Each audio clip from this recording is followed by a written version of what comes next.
अऊज़ु बिल्लाहि मिनश्शैतानिर्रजीम बिस्मिल्लाहिर्रहमानिर्रहीम। अस्सलामु अलैकुम नाज़रीन।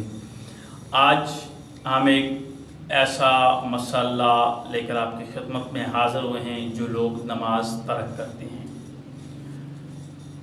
उनके लिए मौत के वक्त की मुश्किलात, यानी कि जिसने नमाज को तर्क किया उसके लिए मुश्किलात मौत के वक्त कौन सी होती हैं, वो आज हम आपको बताने जाते हैं कि जानबूझकर नमाज को तर्क कर देना, जानबूझकर नमाज को छोड़ देना, ये बहुत बड़ा गुनाह है।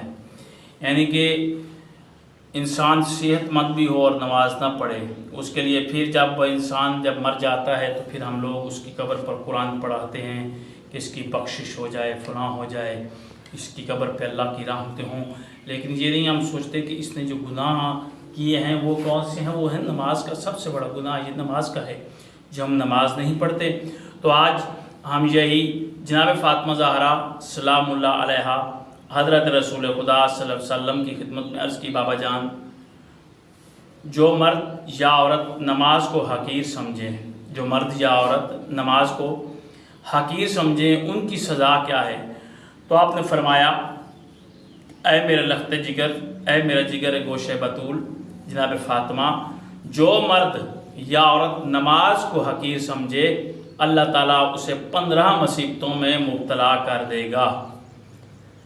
जो अल्लाह नमाज को हकीर समझता है, जो नमाज को जानबूझकर तर्क करता है, अल्लाह ताला उसको 15 मुसीबतों में मुब्तला कर देगा, जिसमें से 6 दुनिया में और 3 उसकी मौत के वक्त, 3 उसकी कब्र में और 3 क़यामत के दिन होंगी।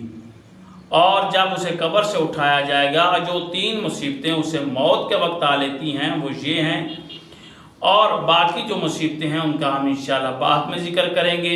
यानी कि जो मुसीबतें मौत के वक्त इंसान को पेश आती हैं वो हम बताने जा रहे हैं, जो बंदा नमाज नहीं पढ़ता। सबसे पहली मुसीबत जलील होकर मरता है, यानी कि मुश्किल मौत आती है, तकलीफ़ में मरता है, तड़फ कर मरता है।